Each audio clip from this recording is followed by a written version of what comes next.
Hello दोस्तों, मैं धीरेन स्वागत करता हूं आपका एग्जाम स्टडी विद संगीता में। दोस्तों, आज के इस वीडियो में हम बात करने वाले हैं भारतीय संविधान से बनने वाले एक इम्पोर्टेंट टॉपिक की।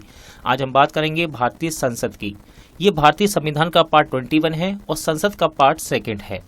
इससे पहले के पार्ट यदि आपने नहीं देखे हैं तो आप प्ले लिस्ट में जाकर देख सकते हैं।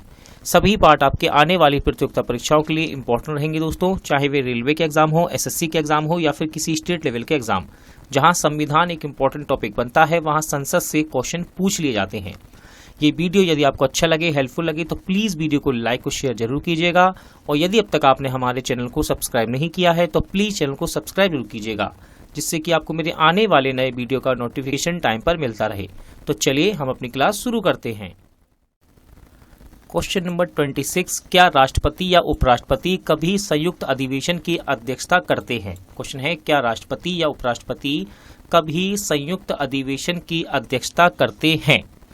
सही आंसर इसका ऑप्शन बी, कभी नहीं। अगला क्वेश्चन देखते हैं, संसद के दोनों सदनों के संयुक्त अधिवेशन की अध्यक्षता कौन करता है? संसद के दोनों सदनों के संयुक्त अधिवेशन की अध्यक्षता कौन करता है? राइट आंसर है ऑप्शन डी, लोकसभा अध्यक्ष। ध्यान रखिएगा दोस्तों, मोस्ट इंपॉर्टेंट क्वेश्चन है ये। संसद के दोनों सदनों के संयुक्त अधिवेशन की अध्यक्षता लोकसभा अध्यक्ष करता है। अगला है, संसद के संयुक्त बैठक को कौन संबोधित करता है? संसद के संयुक्त बैठक को कौन संबोधित करता है? राइट आंसर है ऑप्शन डी, राष्ट्रपति। भारत की संसद के दोनों सदनों की संयुक्त बैठक किस लिए आयोजित की जाती है? इंपॉर्टेंट क्वेश्चन रहेगा, क्वेश्चन एनडी एग्जाम में पूछा गया। भारत की संसद के दोनों सदनों की संयुक्त बैठक किस लिए आयोजित की जाती है? सही आंसर है ऑप्शन डी, उस विधेयक पर विचार करने तथा उसे पारित करने के लिए जिस पर दोनों में मतभेद हो। नेक्स्ट क्वेश्चन है, संसद के संयुक्त अधिवेशन में विधेयक पारित होता है। संसद के संयुक्त अधिवेशन में विधेयक पारित होता है। सही आंसर है ऑप्शन सी, दोनों सदनों के कुल उपस्थित तथा मतदाता सदस्यों के सामान्य बहुमत द्वारा। दोनों सदनों के कुल उपस्थित तथा मतदान सदस्यों के सामान्य बहुमत द्वारा संयुक्त अधिवेशन में विधेयक पारित होता है। संविधान संशोधन प्रस्ताव के संबंध में दोनों सदनों में मतभेद होने की स्थिति में क्या होता है? क्वेश्चन है, संविधान संशोधन प्रस्ताव के संबंध में दोनों सदनों में मतभेद होने की स्थिति में क्या होता है? राइट आंसर है ऑप्शन डी।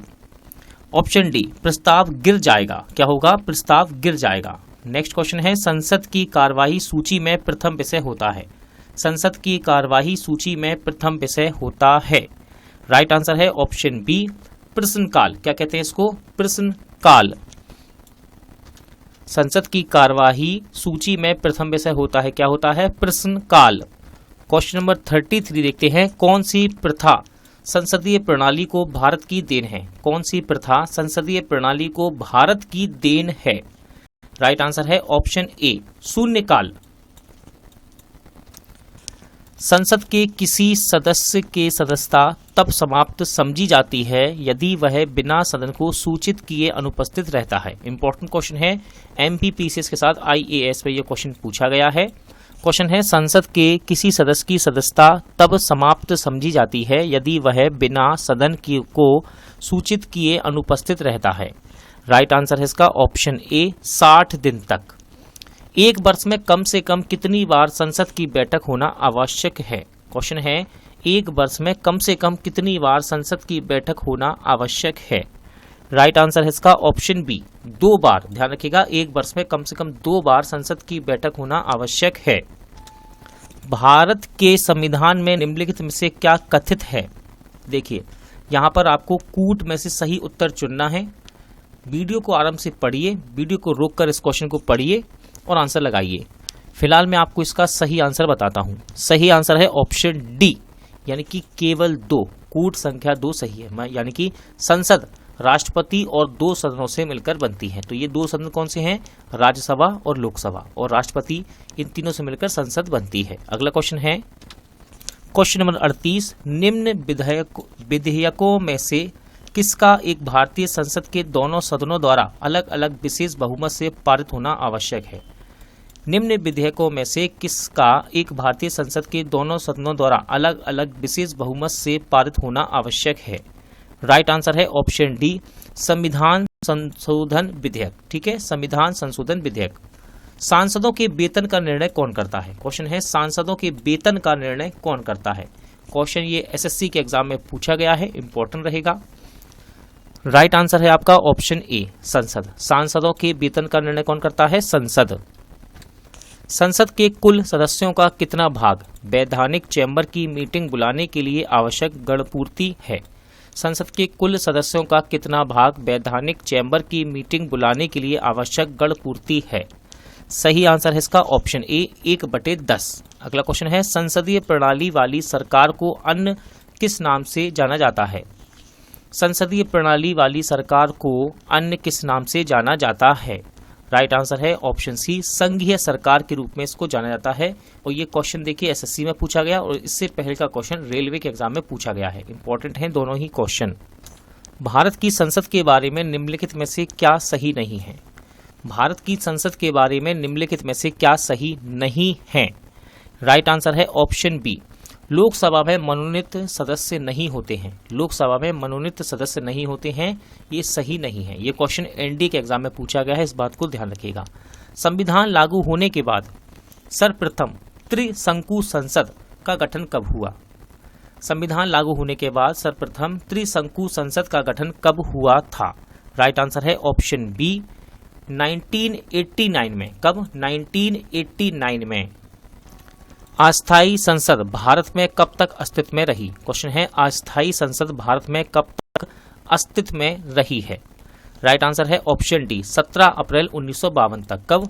17 अप्रैल 1952 तक अस्थायी संसद भारत में रही है अस्तित्व में। भारत की पार्लियामेंट यानी कि संसद का उद्घाटन कब हुआ था? भारत की पार्लियामेंट यानी कि संसद का उद्घाटन कब हुआ था? राइट आंसर है ऑप्शन बी, 1927 में। कब हुआ था दोस्तों? 1927 में। संसद के दोनों सदनों का 17वासना कौन करता है? संसद के दोनों सदनों का 17वासना कौन करता है? राइट आंसर है ऑप्शन बी, राष्ट्रपति। कौन करता है दोस्तों? राष्ट्रपति। संसद के किन सदस्यों को गैर सरकारी सदस्य कहा जाता है? संसद के किन सदस्यों को गैर सरकारी सदस्य कहा जाता है? सही आंसर है ऑप्शन बी, मंत्री के अलावा अन्य प्रत्येक सांसद को। मंत्री के अलावा अन्य प्रत्येक सांसद को गैर सरकारी सदस्य कहा जाता है। अगला क्वेश्चन है भारत सरकार के निर्णय अनुसार संसद का एक सदस्य अपने क्षेत्र के विकासात्मक कार्यों हेतु कितनी राशि खर्च कर सकता है? क्वेश्चन है भारत सरकार के निर्णय अनुसार संसद का एक सदस्य अपने क्षेत्र के विकासात्मक कार्यक्रम हेतु कितनी राशि खर्च कर सकता है? राइट आंसर है 5 करोड़। ऑप्शन डी आपका सही आंसर है। क्वेश्चन नंबर 49 देखते हैं, किसी संसद सदस्य की अयोग्यता के संदर्भ में निर्णय कौन करता है?